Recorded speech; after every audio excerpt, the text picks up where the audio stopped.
Hi guys, I'd welcome you guys all back to my channel. I am here with another reads wrap up kind of video. I know I did not post an October TBR, and in my next video, I'll be telling you guys why I didn't do that and why I kind of feel like we need to take a TBR list break. So I read some pretty great books. I didn't actually finish reading. So first, let me preface this with, this is the last week of October. So in the last week of October, I'm currently finishing Slay by Brittany Morris. Again, for those who don't know, it's a Black girl gamer who created an entire virtual reality game simulator online called Slay. And unfortunately, there are some real life events that have happened where the reason that they happen is because of her game Slay. So now she's facing possibly being sued and all types of craziness while finishing her senior year of high school and all types of other stuff. I identify with this book on so many different levels, but obviously we're going to do a chat about this later, and I'm not done with it, so I can't give you my full thoughts. The reason that Slay is not finished is because I've paused because I want to do my Halloween read for the year, and that is The Bone Houses by Emily Lloyd-Jones. So by November, I hope to have finished this. So I'll obviously be talking about it in my November wrap up, but I just wanted to make you guys aware that these are the two that I'm currently reading. So because I started off with some heavy hitters that I'm going to talk about after this book, I decided that I randomly noticed that Furthermore by Tahereh Mafi was available audiobook version on my iCloud library. So I figured I own it. I'm not going to lie. The reason that I bought this book, I think, was because of Naya Reads and Smiles. And then I love the artwork on it. And it was on sale for like $3 on Book Outlet, so I bought it.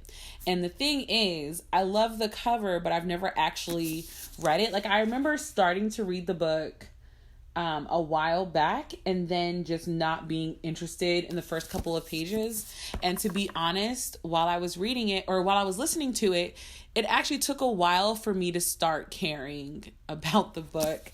Again, I don't even know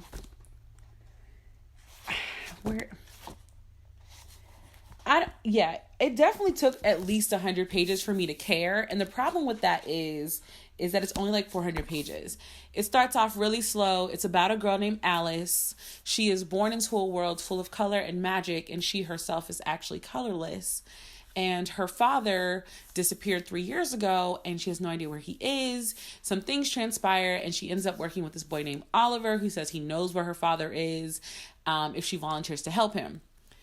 Sounds normal, right? Except, like, Tahereh Mafi, like, I'm not going to say that. Nope, not catching me. Her other books did not catch my attention. This book barely caught my attention, but what's catching my attention is that it reads almost as if this is like a Wonderland-esque kind of feel. The worlds are really trippy. Furthermore is just a hot mess. They're very obsessed with time. It's just very interesting. Like I now understand what the cover means, and all the different parts of the cover now make so much sense to me. Do I actually want to read Witchwood? I actually do. I think this is actually a good, like, middle grade type of weird, let's take you on a magical, slightly LSD magic trip. Then this is the kind of book, but I don't know if I want to buy it. I think I might be giving this away this year. I'm not sure. My unhaul list is kind of growing dramatically, so we'll see where I'm at with this. The next book that I read is Kingdom of Souls by Rena Barron. I actually have some first thoughts that I think I posted that video before this video, so I'll link it if I did. But you guys kind of already know my thoughts on this. It started off very slow. So for those who still don't know what Kingdom of Souls is about, it's about a girl named Ara. She really wants her magic. Her magic is supposed to be given to her by Heka before her 16th birthday, but she may not get it. And then kids start going missing in her city, and she feels obligated to help. Her mother is a Ka priestess, super powerful witch doctor woman, and her father also is very, very powerful. However, things go left. Like, do not pass go, do not collect $200. It just shoots left, and she is left literally trying to save the world from a future vision that she has gotten, where it shows the world is literally up in flames and ashes, and there's dead bodies everywhere, and pools of and rivers of blood. It's such a good story. The ending still has me shook. I was talking to my friend Amber from Amber Dior. I'll remember to link her page down there if I remember. We were talking about this book and Five Dark Fates and about how both of them have kind of left us in these shookest places. It's like Five Dark Fates left me in a place where it was like, oh, everything has come to an end, and I'm just like, oh, I kind of want more. Where there's this one, I'm like, sis, Rena, I'm not really sure how to say your name, but ma'am, you have left me in a place of emptiness. I need more. I mean, I even tweeted her. I'm that person now where when I read something that really has me shook, I tweet the author, and she literally wrote me back and she's like, well, I mean, I'm working on book 2. So, I mean, it's a trilogy. And at first I thought, oh, this is going to be one of those books where it builds just to get you to the second story. Nah, this has its whole little plot all on its own. I'm very intrigued to see what they're going to do with the massive cliffhangers and the massive reveals that they gave in this book. Highly recommended. Would love to have like a group discussion about this book. Actually, I think I'm going to try to get that together on a live. We're going to see. I think I might be able to make this work. So the last book, which was actually the first book that I read this month, was God's Grave by J. Kristoff, which is the second book in the Nevernight series.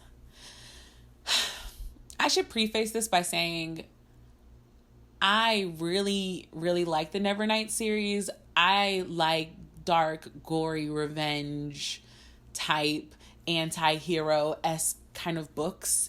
But what really drives my love for these books is, for some reason, I am just kind of left speechless when I'm done reading them. And like, I've heard not a lot of people really liked Dark Dawn. I'm saving it, but I think Linnell's Library, I think that's her channel name. I'm going to leave that down below too. She has a rant video about Dark Dawn, and I'm trying my absolute hardest not to watch it because I want to form my own opinions, and then I want to watch everybody's reaction videos to it. But after God's Grave, I'm still very much obsessed with the series. I finally got Oshi Reads to kind of start it. Like I told her, it's very dark.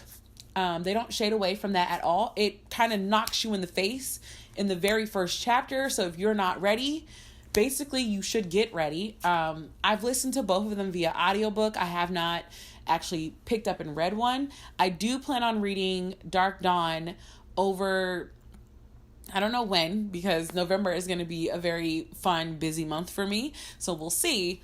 But I loved it. There were parts where I was kind of just rolling my eyes. But I understand why he had to do that. It was just kind of like, whatever, dude, whatever. But like the action and the story plot, the massive twist where you're kind of just like, because now I need to know more information about Mia's mother. And like, I kind of needed to know about her mother in Nevernight, but for some reason, now that I've had time to kind of digest the book and think about it, I realized that her mother plays such a stronger role in everything that's created Mia. I feel like she is like a bigger player than we're giving her credit for. So I basically cannot wait to see and hear what that is going to do. It's going to be like, can't wait. Okay. But yeah, that's it. Okay, guys, so those were the books that I read in the month of October. I am very happy with the amount of books that I've been reading because I've also been prepping for Black Friday in my shop. For those who don't know, I own a stationary art shop. I'll leave the link down below. Your girl's getting ready for Black Friday. It is stressful.